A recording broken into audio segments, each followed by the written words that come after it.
आजकल के बच्चे रियल वर्ल्ड में कम और ऑनलाइन की दुनिया में जीना ज्यादा पसंद करते हैं और ऐसे में वो अपना ज्यादातर टाइम गेम में ही लगाते हैं। अब देखो, गेम तो गेम ही होता है, उसमें रियल कुछ कैसे हो सकता है? बट जस्ट वेट, गेम के अंदर कुछ भी रियल नहीं हो सकता है, बट रियल इवेंट मीन सच्ची घटनाओं पे तो गेम हो ही सकता है। यस, ऐसे बहुत सारी गेम हम लोग खेल जाते हैं जो हमें सिर्फ गेम ही लगता है, बट वो एक्चुअल में रियल इवेंट पे बेस्ड होता है, बट हम उसे जस्ट गेम ही समझते हैं। तो आज उन्हीं में से एक गेम का होगा अनबॉक्सिंग।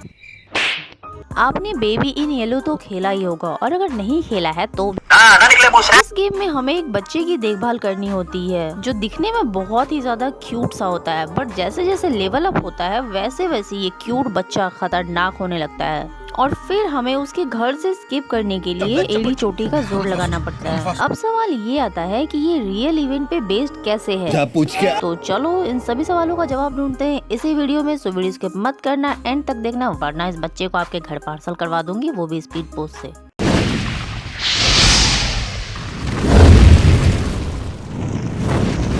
जिन लोगों ने इस गेम को खेला है उन्हें ये पता ही होगा कि गेम के स्टार्टिंग में हमें एक बेबी सिटिंग के लिए एक घर में भेजा जाता है जहाँ पे हमें इस प्यारे से बच्चे की बेबी सिटिंग करनी पड़ती है। स्टार्टिंग में तो ये बच्चा बहुत ही ज्यादा हमें कोऑपरेट करता है, बट जैसे जैसे गेम का लेवल अप बढ़ता है वैसे वैसे ये बच्चा अजीबो गरीब हरकतें करने लगता है जो कि हम आम इंसानों के तो सर के ऊपर से जाता है और जिसे हम नॉर्मल लैंग्वेज में पैरानॉर्मल एक्टिविटीज भी कहते हैं। यार अब यहाँ सवाल ये आता है कि इस छोटे से बच्चे के अंदर इतनी ज्यादा नेगेटिव एनर्जी कहाँ से आई और इसके पेरेंट्स कहाँ है और गेम में हमें वो क्यों नहीं दिखाई पड़ते? तो देखो, कई साल पहले इस घर में एक फैमिली रहती थी जिसमें हस्बैंड ईथन, वाइफ कैसेल्डा और इन दोनों का था ये बच्चा जिसका नाम था Hester. In short they are a happy family. जो ईथन था वो एक साइंटिस्ट था, नहीं वो कोई फेमस साइंटिस्ट नहीं था, वो बस अपने आप के लिए साइंटिस्ट था जो कि अपने ही घर के बेसमेंट में उन्होंने एक लैब बना रखा था जहाँ पे वो अजीबो गरीब एक्सपेरिमेंट करते रहते थे और उनका ड्रीम एक्सपेरिमेंट था कि वो पेड़ों को जिंदा करना चाहते थे। आई मीन वो चाहते थे कि पेड़ इंसानों की तरह चलना फिरना स्टार्ट कर दे। अबे साले, अब वो पेड़ों को इंसान बनाकर क्या करवाना चाहते थे आई डोंट नो, इसलिए पूछना मत, अपने हिसाब से खुद ही इमेजिन कर लो।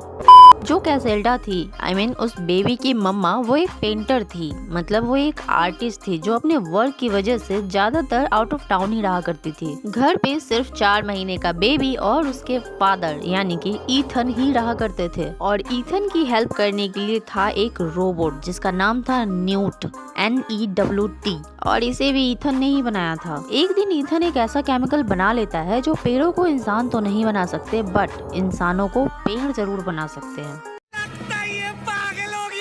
खैर, अब ये केमिकल तो बना लेता है बट उसके बाद उसके पास इंसानों की कमी पड़ती है कि वो एक्सपेरिमेंट किसके ऊपर करे, तो ईथन खुद के ऊपर ही ट्राई कर लेता है। बट उसकी किस्मत इतनी ज्यादा अच्छी निकलती है कि वो एक्सपेरिमेंट ही फेल हो जाती है और उसकी जो स्किन है वो जलना शुरू हो जाती है और धीरे धीरे उसका पूरा हुलिया ही बदल जाता है। बट इन सभी चीजों के बाद वो कुछ नोटिस करता है कि उसे नुकसान तो हुआ है बट साथ में उसे कुछ पावर भी मिली है, जिसके बाद वो एक न्यू केमिकल बनाता है जो कि पहले वाले से भी ज्यादा पावरफुल होता है और एडवांस होता है। बट इस पावर के लिए, आई मीन इस पावर के टेस्ट के लिए एक बच्चे की जरूरत पड़ती है, बिकॉज जैसे जैसे बच्चे की बॉडी ग्रोथ करेगी वैसे वैसे वो केमिकल जो है उसके बॉडी के साथ एडजस्ट करना सीख जाएगा और उस बच्चे के पास अद्भुत शक्तियाँ आ जाएगी और इसके लिए ईथन अपने ही बच्चे को चूज करता है। ये भगवान क्या जुल्म है यार, बट वो डायरेक्टली ये केमिकल अपने बच्चे को नहीं दे सकता था, इसलिए उसने एक बेबी सिटर को हायर किया और ईथन उस बेबी सिटर को समझाता है कि दूध की बोतल में ये दवा थोड़ी थोड़ी मिला करके उस बच्चे को पिलाया जाए। धीरे धीरे वो केमिकल अपना असर दिखाने लगता है और उस बच्चे के अंदर सुपर पावर आने लगती है। अब उसके अंदर इतनी ज्यादा पावर आ जाती है कि वो किसी भी चीज को बिना हाथ लगाए एक जगह से दूसरी जगह आसानी से पहुंचा सकता है। जब ये सारे चेंजेस वो बेबी सिटर देखती है तो वो ईथन को इस बारे में कंप्लेन करती है, बट ईथन टोटली इग्नोर करने को बोलता है। बट जब ये सब उस बच्चे की माँ देखती है तो पहले तो उसे शॉक लगता है, बट फिर बाद में वो खुश हो जाती है कि उसके बच्चे के अंदर सुपर पावर आ गई है। उसे इस बात का कोई आइडिया ही नहीं था कि इन सब के पीछे उसके हस्बैंड का हाथ है। धीरे धीरे उस बच्चे की पावर इतनी स्ट्रॉन्ग हो जाती है कि वो दूसरी दुनिया का पोर्टल भी खोल लेता है जिसका नाम था कार्सवा डायमेंशन, जो कि डीमंस की दुनिया होती है। जैसे ही ये पोर्टल खुल जाता है उसके थ्रू डीमंस आ जाते हैं और वो उस बच्चे के बॉडी को पोजेस कर लेते हैं, जिसकी वजह से अब वो बच्चा इंसानों का शिकार करने लग जाता है ताकि उनके आत्मा को